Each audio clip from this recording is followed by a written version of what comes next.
तो guys it's me Priyanka, आप सभी का स्वागत है हमारे क्रिस्टल ऑल स्टडी चैनल पे। तो आज हम पढ़ेंगे बेसिकली हमारे वेक का क्या पढ़ रहे थे हम, constitutional value and fundamental duty. ठीक है, तो हम पढ़ेंगे अपना यूनिट 3 जिसमें कि बेसिकली हमें क्या पढ़ना है, फंडामेंटल ड्यूटी के बारे में। ठीक है, तो यहाँ पे इसका पहला टॉपिक आता है reflecting on the ancient Indian notion of rightness and duty consciousness. ठीक है, तो ये हमारा पहला टॉपिक है जो कि हमें कवर करना है इसमें। तो यहाँ पे हम बात करेंगे एंशियंट इंडियन नोशन के बारे में, उसके राइटनेस और उनके ड्यूटी के बारे में। तो एंशियंट इंडियन फिलोसफी जो है वो कहीं ना कहीं एम्फेसाइज करती है, बैलेंस करती है, क्या balance between right and duty को लेकर क्या करने की कोशिश करती है, बैलेंस करने की कोशिश करती है राइट्स एंड ड्यूटी के बीच में। व्यू करती है बोथ द साइड्स को। ठीक है, कि दोनों ही sides as a same coin की तरह वर्क करें। जो कॉन्सेप्ट है राइटनेस का, ठीक है, और ड्यूटी और रिस्पॉन्सिबिलिटी का, वो कहीं ना कहीं डीप रूट्स है हमारे इंडियन थॉट्स में, बेसिकली हमारे कॉन्टेक्स्ट ऑफ धर्मा में। ठीक है, which can be understand as the moral order of the universe. तो कहीं ना कहीं हम इन्हें क्या अंडरस्टैंड करते हैं, एज अ मोरल ऑर्डर हमारे यूनिवर्स का, और राइट वे जिससे हम लोग लिव कर सकते हैं और हमें राइट और उसकी ड्यूटी के बारे में पता चलता है। तो अब यहाँ पे हम पढ़ेंगे द कॉन्सेप्ट और धर्मा के बारे में, जिसमें हमें और ब्रीफली इसके बारे में जानने को मिलेगा।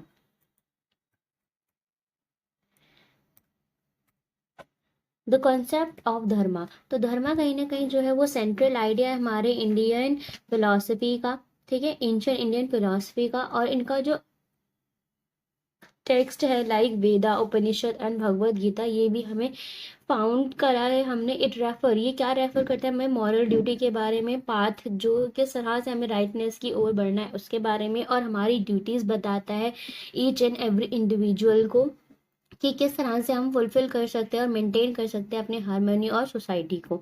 धर्मा जो है वो कहीं भी फिक्स्ड नहीं है, उसका कॉन्सेप्ट फिक्स नहीं है, कॉन्टेक्स्ट जो है डिपेंडेंट है और वेरी करता है अकॉर्डिंग टू द पर्सन के एज से, कास्ट से, जेंडर से। ठीक है, दिस मीन्स दैट इंडिविजुअल्स की जो राइट्स है, उनकी जो ड्यूटीज है, वो शेप करती है by their own role in the society. For example, अगर एक किंग है तो उसकी ड्यूटी क्या होगी, प्रोटेक्ट करना अपने राज्य के सभी पीपल्स को।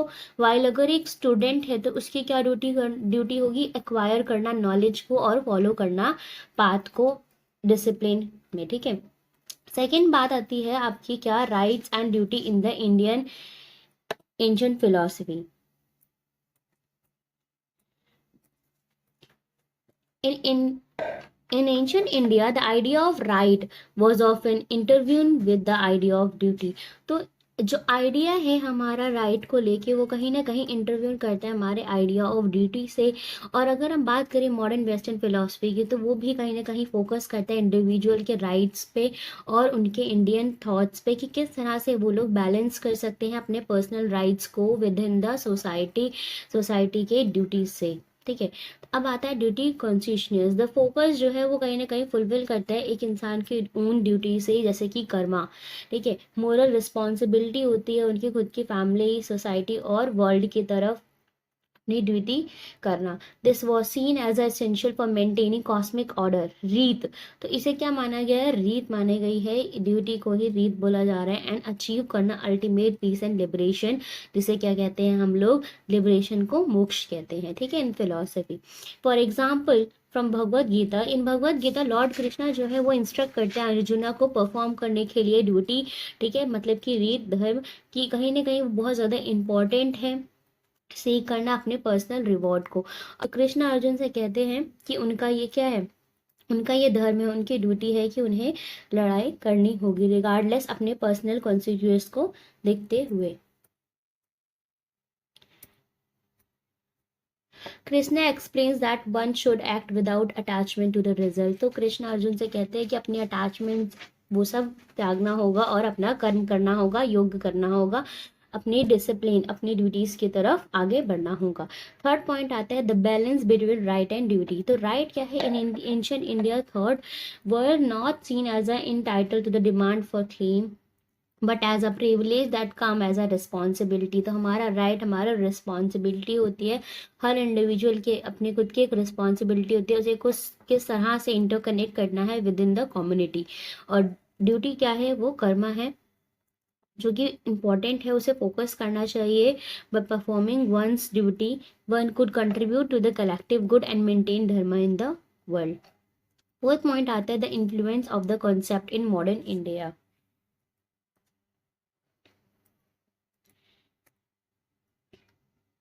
फर्स्ट आपका क्या है, fundamental duty in the constitution. तो इन इंडियन कॉन्स्टिट्यूशन की हम बात करें, a list of fundamental duty है जो कि एडेड है किसमें, कॉन्स्टिट्यूशन में 1976 के टाइम 42nd अमेंडमेंट में, जो कि एडेड हुई है.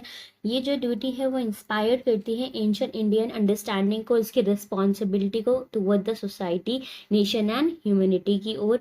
सिटीजन जो है उन्हें रिमाइंड करती है उनकी ड्यूटी को लेकर, जो कि रिस्पेक्ट करती है विद इन द कॉन्स्टिट्यूशन और प्रोटेक्ट करती है हमारे इन्वायरमेंट को and welfare of the society. The principle of non-violence, ahimsa, a key part of ancient Indian thought. This principle calls for individual to act with comparison. तो अहिंसा जो है वो कहीं ना कहीं की पार्ट है हमारे एंशिएंट इंडियन थॉट का, और कहीं ना कहीं इंडिविजुअल को एक्ट करने पे बिलीव दिलवाता है अपने विद इन, अपने खुद के रिस्पेक्ट के लिए फॉर अ सोसाइटी, और इंटरवीन करवाता है उनके आइडियाज़ को टुवर्ड्स देयर ओन ड्यूटी, कि वो हार्म ना हो सके.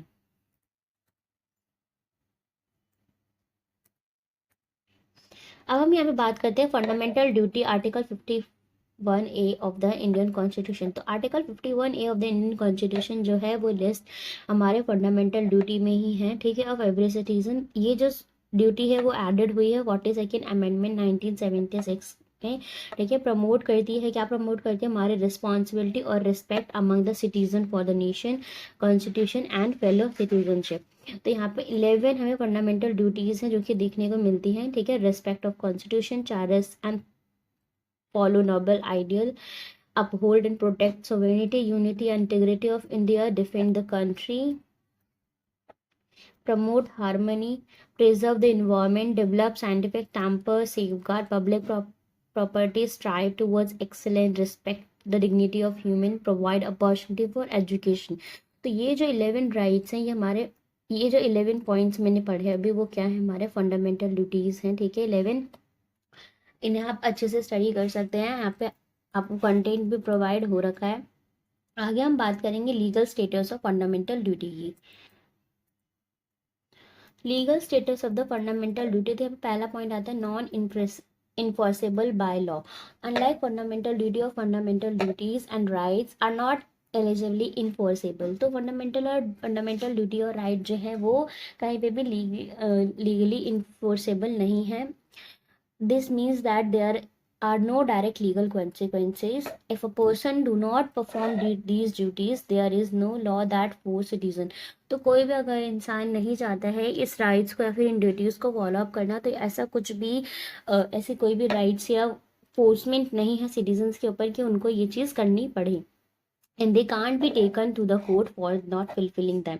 तो उन लोगों को कोर्ट में ले जाने का भी कोई भी ऐसा हक किसी के पास नहीं है.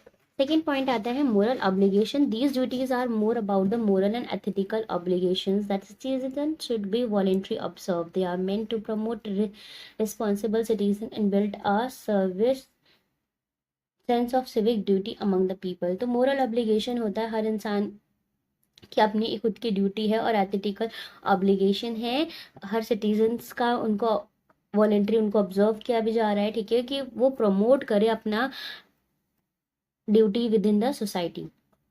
थर्ड पॉइंट क्या है, guideline for the legislative actions.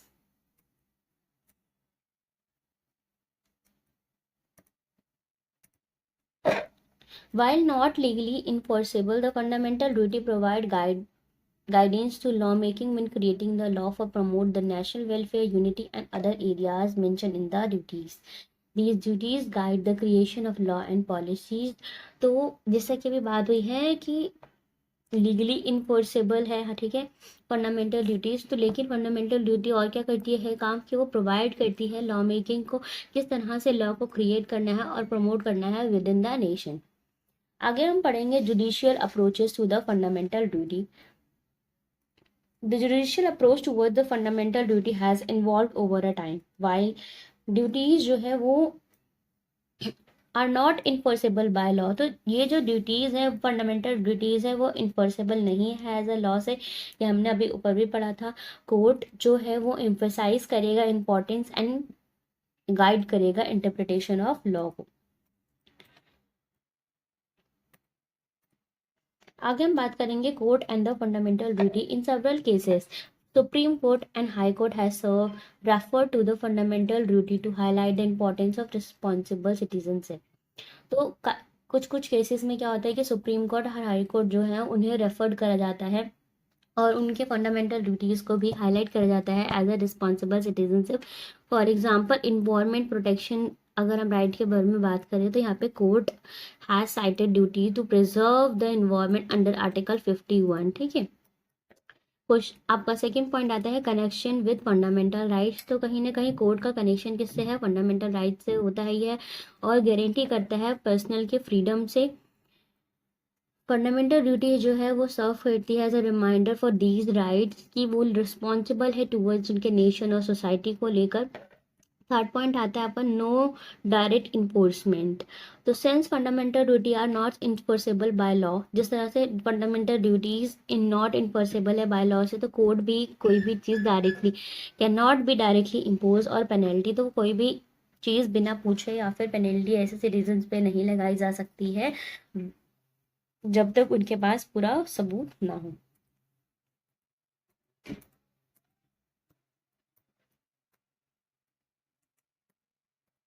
इसके बाद हम बात करते हैं guiding social and legal changes को लेकर। तो citizens are not legally binding.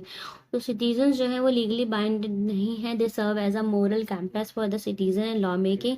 They have been use as a judicial pronouncement to emphasise value of environment conservation, scientific thinking and national integrity. ठीक है। तो गाइज आपका यूनिट 3 था जो हमने अभी कंप्लीट कर लिया। अगर आपको हमारा ये पीडीएफ चाहिए तो हमारे टेलीग्राम चैनल है क्रिस्टल लॉ स्टडी के नाम से आप उसे ज्वाइन अप कर सकते हैं। चलिए गाइज, बाय बाय।